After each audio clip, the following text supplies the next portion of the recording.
Hello everyone. आज ये chapter को हम लोग लगभग कंप्लीट कर लेंगे। लगभग मतलब ऑलमोस्ट, बस उसके बाद एक पेज के आसपास का बचेगा जो इसके बाद वाला लेक्चर में कंप्लीट हो जाएगा। पर जैसा कि मैंने बोल दिया था कि इस वीक में हम लोग ये चैप्टर कंप्लीट कर लेंगे। और जैसे कि मंडे, वेडनेसडे और फ्राइडे को लेक्चर आता है और आज फ्राइडे है, पर आज थोड़ा सा पोर्शन बच जाएगा, तो उसको हम कल यानी सैटरडे को ठीक 10 बजे रिलीज़ कर देंगे, क्योंकि मैंने बोला कि इस हफ्ते कंप्लीट करना है तो करना ही है। तो अब इसको स्टार्ट करते हैं। रूट प्रेशर इससे पहले वाले लेक्चर में भी हम लोगों ने रूट प्रेशर का डेफिनेशन देख लिया है। यहाँ पे बस एक एक्सपीरियंस के बारे में बात किया कि रूट प्रेशर को हम लोग कैसे समझ सकते हैं। जैसे कि इससे पहले वाला एक्सपेरिमेंट हम लोग देखे थे, वो एक्सपेरिमेंट जस्ट इससे पहले लेक्चर में, तो आप लोगों को याद होगा ही। उसमें हम लोग को क्या करना है कि अगर हम लोग कोई प्लांट का शूट को कट करें, रूट और शूट हम लोग को पता है, रूट जो ज़मीन के नीचे वाला हिस्सा होता है और शूट जो ज़मीन के ऊपर वाला, सॉइल के ऊपर वाला। तो अगर उसको हम लोग कट करें तो water pushes out from the root stump. Stump क्या होता है, जैसे कि सपोज़ ये पेड़ है, ये सॉइल हो गया, सपोज़ ये जो हम मार्क बना रहे हैं, तो ये जो सॉइल के जस्ट ऊपर वाला हिस्सा होता है उसको हम लोग स्टम्प बोलते हैं। तो जैसे ही हम लोग इस वाले रीजन को काट देंगे तो हम लोग देखेंगे कि वाटर जो है यहाँ से निकलने लगा। और ये क्यों हो रहा है? रूट प्रेशर की वजह से हो रहा है, क्योंकि अब यहाँ पे लीफ वगैरह तो है नहीं कि ट्रांसपीरेशन की वजह से ऊपर आ रहा है। तो अगर यहाँ से पानी निकल रहा है, इसका मतलब इसके पीछे का रीज़न है रूट प्रेशर। ठीक, तो अब रूट प्रेशर कैसे बिल्ड होता है? सेल टू सेल ऑस्मोसिस के वजह से रूट प्रेशर बिल्ड होता है। तो यहाँ पे फिगर 4.13 और फिगर 4.14 के बारे में बोला है, तो फिर फिगर देख लेते हैं। ये फिगर 4.13 है।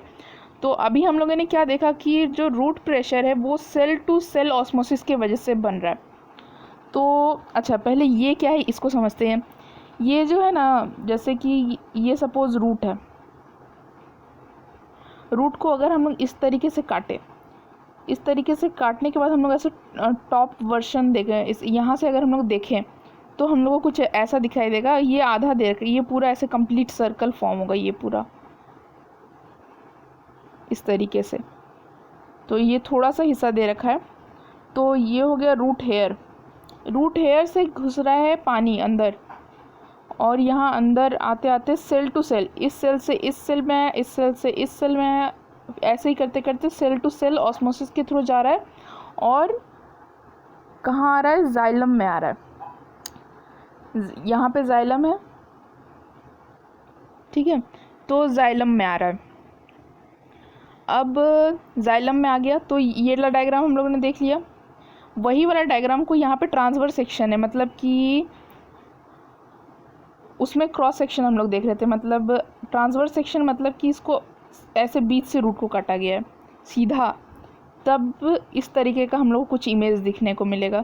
यहाँ पे रूट हेयर, फिर यहाँ पे सेल टू सेल, और ये जाइलम वेसल बिल्कुल इस तरह से एक के ऊपर एक जाइलम वेसल रहता है, कंटिन्यूसली ब्रेक नहीं होता है, ये कंटिन्यूसली रहता है, और वाटर जो है इसके थ्रू ऊपर मूव करता है। अब आगे क्या लिखा है?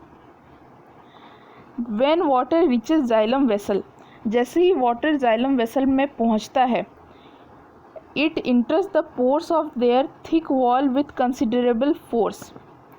अब जैसे कि ये सेल है और ये जाइलम वेसल है, सपोज जाइलम वेसल का ये थिक वॉल हो गया, और इस थिक वॉल में कहीं कहीं पोर्स प्रेजेंट है। अब वाटर जो इंटर करेगा वो इस पोर्स से इंटर करेगा, ठीक है। तो इसको आगे बढ़ने से पहले एक क्वेश्चन आप लोगों के लिए। ये एक पाइप है और ये एक पाइप है। अब आप ही सोच के बताओ कि पानी किसमें से ज़्यादा फोर्स के साथ निकलेगा, उस मोटे पाइप में से कि इस पतले पाइप में से? पतले पाइप में से। हम लोग जानते हैं कि हम लोग अगर किसी पाइप का मुंह दबा के उसको पतला कर दें तो पानी कितने फोर्स के साथ निकलता है, कितने दूर तक जाता है। तो अब यहाँ पे भी क्या हो रहा है कि यहाँ पे पोर से घुस रहा है, पोर से घुस रहा है, यानी कि एरिया कम हो गया, यानी कि फोर्स बढ़ जाएगा जाइलम में। और जैसे ही फोर्स बढ़ेगा वैसे ही पानी के पास अब फोर्स आ गया, ताकत आ गया, पानी ऊपर चढ़ सकता है ना। तो अब पानी ऊपर चढ़ेगा, राइज वाटर अप, इस तरीके से स्टेम और लीव्स तक वाटर पहुंचता है। लेकिन बट पे हम लोग को ध्यान देना है। लेकिन क्या है कि ये बात हम लोग पहले भी डिस्कस किए हैं कि रूट प्रेशर में इतना ताकत नहीं होता है कि वो लंबे पेड़ का जो टॉप तक है ना, टॉप तक का लीफ तक पहुंच पाए, उसमें इतना ताकत नहीं होता रूट प्रेशर में। तो ट्रांसपिरेशन पुल उस जगह पे है, रोल में आता है जब लंबा पेड़ का एकदम टॉप के बारे में बात करें। ठीक है, तो अब गटेशन वैसे हम लोग चैप्टर 5 में डिटेल में देखने वाले हैं, गटेशन वर्सेस ब्लीडिंग का डिफरेंस वगैरह, पर यहाँ पे हल्का सा हम लोग ओवरव्यू ले लेते हैं। गटेशन में जैसे कि टमाटो प्लांट हो गया, ग्रास हो गया, बनाना फर्न, इस तरह के जो प्लांट, उसमें जो लीफ होता है, लीफ का जो एंड होता है, जैसे सपोज एक्चुअली हमको ग्रीन कलर से लीफ को ड्रॉ करना चाहिए।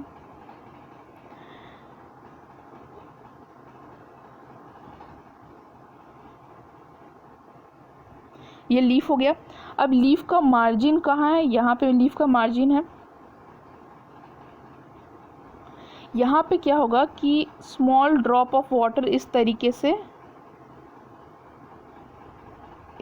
से अपीयर होंगे। तो ये होता है गटेशन। ट्रांसपिरेशन में क्या होता है? ट्रांसपिरेशन में हम लोग को ड्रॉप थोड़ी ना देखने को मिलता है वाटर का। ट्रांसपिरेशन में तो वेपर बन के उड़ जाता है पत्तों में से, लेकिन गटेशन में इस तरह का ड्रॉप देखने को मिलेगा। आप लोग चैप्टर 5 देखेंगे ना, चैप्टर 5 में आप लोगों को एक बहुत सुंदर इमेज भी दे रखा है। मैंने इमेज स्लाइड में डालना मैं भूल गई, पर आप बुक खोल के देख सकते हैं। बहुत सुंदर डायग्राम, मतलब पानी इतना सुंदर दिख रहा है ना उसमें। आप चैप्टर 5 को पलटते हुए देखेंगे तो गटेशन वाले रीजन में इमेज दे रखा है, बहुत सुंदर इमेज है और एक्चुअली में भी वो बहुत सुंदर दिखता है। एक बार मैं अपने गार्डन में घूम रही थी तो फिर रोज़ का प्लांट था छोटा सा, सुबह का टाइम था, सुबह मैंने देखा, वही गटेशन के वजह से छोटे छोटे ड्रॉप, बहुत सुंदर वो दिख रहा था वो पत्ता। ठीक है, तो अब और क्या गटेशन के बारे में लिखा हुआ है, ये तो मार्जिन्स में हम लोग को दिखता है, प्लस ये अर्ली मॉर्निंग में हम लोग को देखने को मिलता है। गटेशन एक्चुअली होता क्यों है? जब बहुत ज़्यादा वाटर हो जाता है ना, तब बहुत ज़्यादा वाटर का लॉस जो होता है वो गटेशन के फॉर्म में होता है। मतलब कि सुबह के टाइम में क्या है, रात भर तो सूरज होता नहीं है, सॉइल में बहुत पानी होता है, तो जब पानी प्लांट के पास एक्सेस हो जाता है ना, तब वो प्लांट अपना पानी गटेशन के फॉर्म में निकालता है। ठीक है, अब importance of root hairs and the upward movement of absorbed water and minerals. इसका मतलब क्या हुआ? यहाँ पे बोल रहा है कि रूट एयर का क्या इम्पोर्टेंस है, मार्क करते हैं। पहला बात कि रूट हेयर का क्या इम्पोर्टेंस है। दूसरा बात क्या है कि जो अपवर्ड मूवमेंट हो रहा है वाटर और मिनरल का, जो वाटर मिनरल रूट से एब्जॉर्ब हुए हैं, उनका जो अपवर्ड मूवमेंट हो रहा है वो ऊपर जा रहा है, उसका क्या इम्पोर्टेंस है, क्यों जा रहे हैं? तो ये दोनों क्वेश्चन का आंसर अभी हम लोग को मिलने वाला है। तो पहला, absorption of water by roots is by means of root hairs. तो रूट हेयर का इम्पोर्टेंस तो ये हो गया कि वाटर को एब्जॉर्ब करने में वो हेल्प कर रहा है।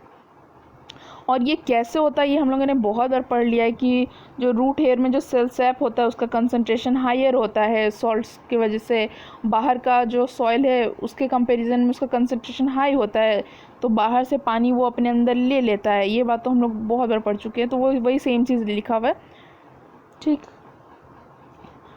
तो उसके बाद फिर वही सेल टू सेल ऑस्मोसिस से पहुंचता है, फिर जाइलम में पहुंचता है, जाइलम वेसल से फिर ऊपर जाता है, वही बात लिखा हुआ है। अब एब्जॉर्प्शन ऑफ मिनरल एलिमेंट्स, अब ये बात तो हम लोग पहले भी पढ़ चुके हैं एक्टिव ट्रांसपोर्ट के टाइम में कि एक्टिव ट्रांसपोर्ट सिर्फ मिनरल एलिमेंट का होता है और मिनरल आयंस के फॉर्म में एब्जॉर्ब होते हैं। और जो dilute solution of water and mineral salt है जो रूट से एब्जॉर्ब हो रहा है, वो फूड मैन्युफैक्चर इन लीव्स, जब लीफ फूड का मैन्युफैक्चरिंग करता है तब ये यूज़ में आता है। तो इन दोनों क्वेश्चन का आंसर हम लोग को मिल गया कि रूट हेयर का इम्पोर्टेंस ये है कि वो वाटर को एब्जॉर्ब करता है, और जो वाटर और मिनरल ऊपर की तरफ गया है उसका इम्पोर्टेंस ये है कि वो फूड मैन्युफैक्चर, जब लीफ फूड मैन्युफैक्चर करता है तब ये दोनों यूज़ में आते हैं, वाटर और मिनरल। ठीक, अब कुछ experiments on absorption and conduction of water in the plants.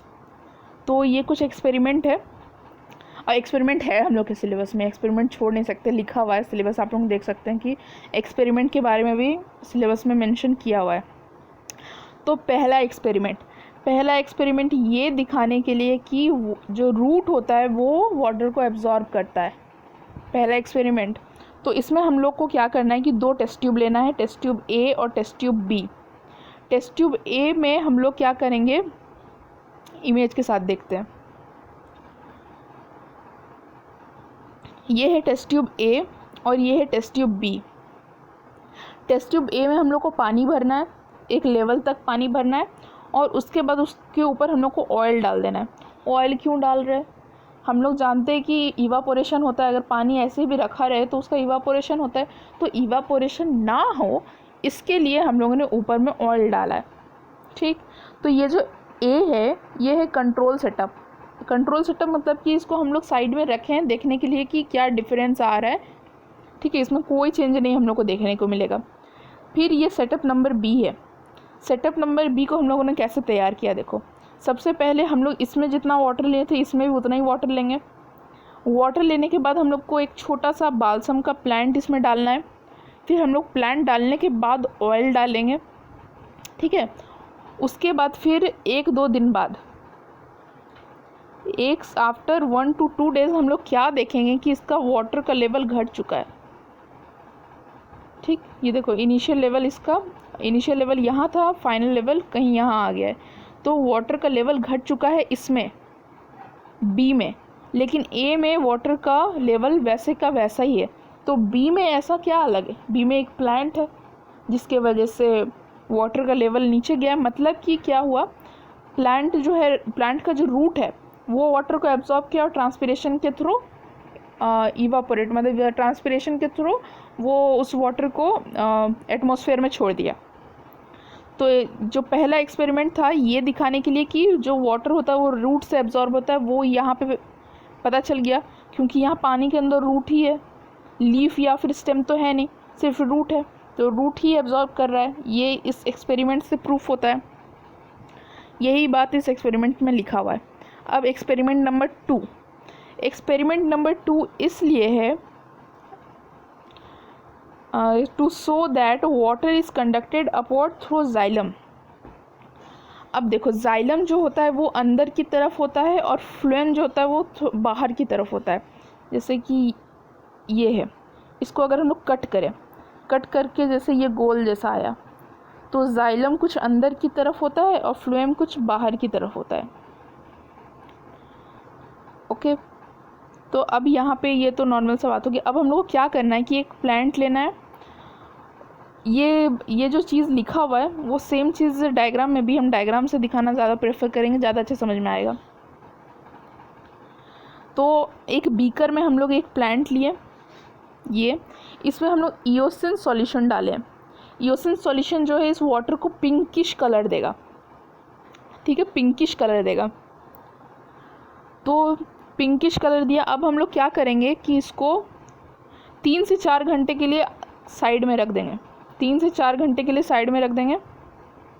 उसके बाद फिर इसको हम लोग इस प्लांट को इस सॉल्यूशन से निकाल के अच्छे से धो लेंगे। अच्छे से धोने के बाद हम लोग क्या करेंगे, इसका कटिंग करेंगे, इसका ट्रांसवर्स सेक्शन काटेंगे, रूट का भी, स्टेम का भी और लीफ का भी, इसका ट्रांसवर्स सेक्शन हम लोग काटेंगे। और उसके बाद फिर हम लोग को क्या देखने को मिलेगा कि इसका जो जाइलम वेसल है वो कुछ अलग दिखेगा बाकी जगह से। इमेज में ही देख लेते हैं हम लोग। तो ये वाला जो डायग्राम है ये रूट का ट्रांसवर्स सेक्शन है। तो यहाँ पे जो ये पिंकिश कलर दिख रहा है ये जाइलम है। रूट में जाइलम कुछ यहाँ पे होता है। ये है स्टेम का ट्रांसवर्स सेक्शन। स्टेम में कुछ इस तरीके से होता है जाइलम। और ये है लीफ का ट्रांसवर्स सेक्शन। लीफ में कुछ इस तरीके से होता है जाइलम। ठीक है, तो हम लोग को क्या देखने को मिला कि हम लोग सिर्फ देखें कि सिर्फ और सिर्फ जाइलम ही कलरफुल हुआ है। और हम लोग वाटर को ऐसे तो नहीं देख सकते, तो वाटर में हम लोग डाले कलर। और अगर सिर्फ और सिर्फ जाइलम कलर हुआ है, यानी कि सिर्फ और सिर्फ जाइलम के थ्रू वाटर पास हुआ है ना। वाटर का कलर था पिंक हुआ जाइलम, इसका मतलब कि वाटर पास किया है जाइलम से। तो इस एक्सपेरिमेंट से ये प्रूफ होता है कि जाइलम वाटर को कंडक्ट करता है। ओके, उसके बाद यहाँ पे एक बात बोला है कि वेस्कुलर बंडल जो होता है, वेस्कुलर बंडल में जाइलम फ्लोएम दोनों आते हैं। In stem, root and leaf stalk, leaf veins are continuous and form an unbreakable system of tubes. इसका मतलब ये हुआ कि जैसे कि सपोज रूट है, ये रूट हो गया, फिर ये स्टेम गया, यहाँ से ब्रांच निकला, फिर सपोज यहाँ से लीफ, ये लीफ आया।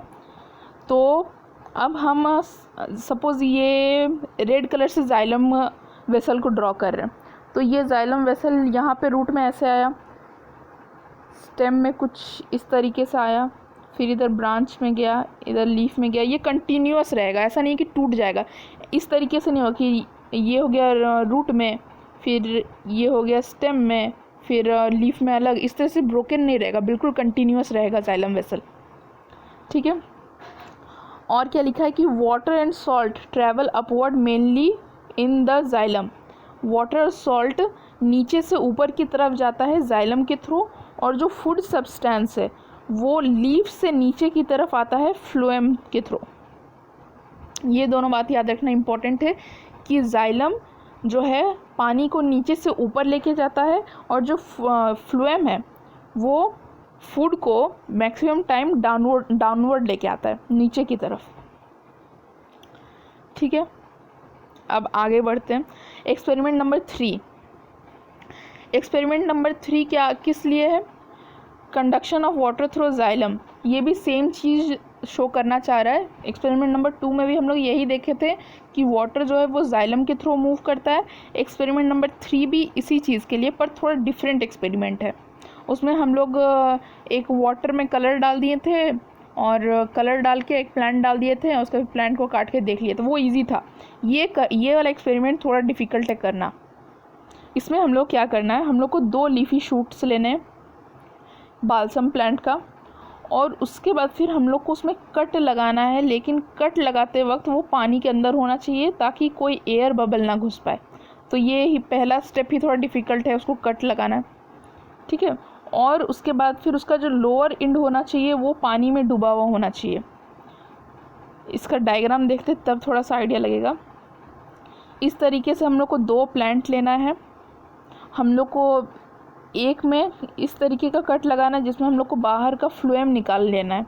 बाहर तरफ फ्लोएम होता है इस तरीके। और सेकंड में हम लोग क्या करना है, 1 मिनट, सेकेंड में हम लोग को अंदर का जाइलम निकाल लेना है। फ्लोएम को हम लोग इसमें, फ्लोएम तो कुछ फ्लोएम हट जाएगा, लेकिन कुछ इस साइड का फ्लोएम रह जाएगा इसमें। तो हम लोग इस वाले सेक्शन से जाइलम निकाल रहे हैं, इस वाले से फ्लोएम निकाल ले रहे हैं। ठीक है। इसका लोअर वाला एंड जो है, इसका लोअर एंड वो पानी में डूबा हुआ है ना। अब देखो ये जो है एक्सपेरिमेंट नंबर A, जिसमें हम लोग फ्लोएम को निकाल रहे हैं, इसमें हम लोग फ्लोएम को निकाल रहे हैं ना, इसका एक और नाम है, इसको हम लोग बोलते हैं गिडलिंग। ठीक है। तो इस तरीके से जब हम लोग फ्लोएम को रिंग के फॉर्म में निकाल लेते हैं तो उसको हम लोग गिडलिंग भी बोलते हैं। अब बीकर बी में हम लोग सेंट्रल पार्ट निकाल लिए। अब हम लोग को इसको 2 दिन के लिए छोड़ देना है। 2 दिन के लिए छोड़ देने के बाद हम लोग क्या देखेंगे, हम लोग देखेंगे जो ये फर्स्ट नंबर है, इसमें लीफ एकदम टाइट फॉर्म में। लीफ एकदम टाइट फॉर्म में मतलब कि इसको वाटर मिल रहा है ना, वाटर मिल रहा है। और इसमें हम लोग फ्लोएम को हटाए हैं। फ्लोएम को हटाने के बाद भी इसको वाटर मिल रहा है, इसका मतलब वाटर जो है वो जाइलम के थ्रू जा रहा है, जाइलम के थ्रू जा रहा है, तभी तो इसका लीफ बिल्कुल टाइट फॉर्म है। अब यहाँ पे एक्सपेरिमेंट बी में हम लोग जाइलम को निकाल दिए, डिसकंटिन्यूअस कर दिए, मतलब कि पानी यहीं तक पहुँच पा रहा है, इसके बाद ऊपर जा ही नहीं पा रहा है, इस जगह पे पानी पहुँच ही नहीं पा रहा है यहाँ पे। तो इसकी वजह से क्या हो गया, लीफ विल्ट हो गया। तो इस एक्सपेरिमेंट से भी हम लोग को ये पता लगता है कि जो वाटर होता है वो जाइलम से ही मूव करता है। एक्सपेरिमेंट 3 हो गया। अब एक्सपेरिमेंट 4। एक्सपेरिमेंट 4 थोड़ा डिफरेंट है। ये क्या प्रूफ करना चाहता है, ये दिखाना चाहता है food from the leaves is conducted downward through the phloem in the stem. ये एक्सपेरिमेंट ये चीज़ दिखाना चाह रहा है कि जो खाना है, फूड है, जो लीफ प्रिपेयर कर रहा है, वो नीचे की तरफ मूव करता है और वो फ्लोएम के थ्रू मूव करता है। इस एक्सपेरिमेंट के लिए भी हम लोग गिर्डलिंग करेंगे, मतलब कि फ्लोएम को निकाल देंगे। फ्लोएम को जब हम लोग निकाल देंगे, देखो यहाँ पे हम लोग क्या किए, फ्लोएम को निकाल दिए, तब हम लोग क्या देखेंगे कि यहाँ पे कुछ बल्जिंग आने लगेगा। इस इमेज में हम लोग देख सकते हैं कि बल्जिंग आने लगा है। क्यों? क्योंकि जो ऊपर से नीचे फूड आ रहा है वो यहाँ पे जाके रुक जा रहा है, इसके नीचे वो जा ही नहीं पा रहा है, यहाँ पहुँच ही नहीं पा रहा है, बस यहीं तक फूड पहुँच रहा है। ठीक है, stem swollen with accumulated food, है ना।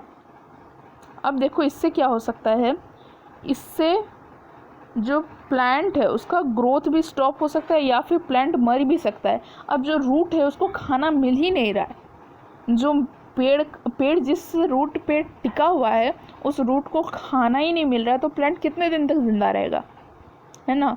तो इस तरीके से फ्लोएम निकाल देने से जो है वो फूड वहीं पे स्टोर होके रह जा रहा है, इस तरीके से बल्जिंग हो जा रहा है। तो इससे, इस एक्सपेरिमेंट से ये प्रूफ होता है कि जो फूड है वो ऊपर से नीचे की तरफ आता है और वो फ्लोएम के थ्रू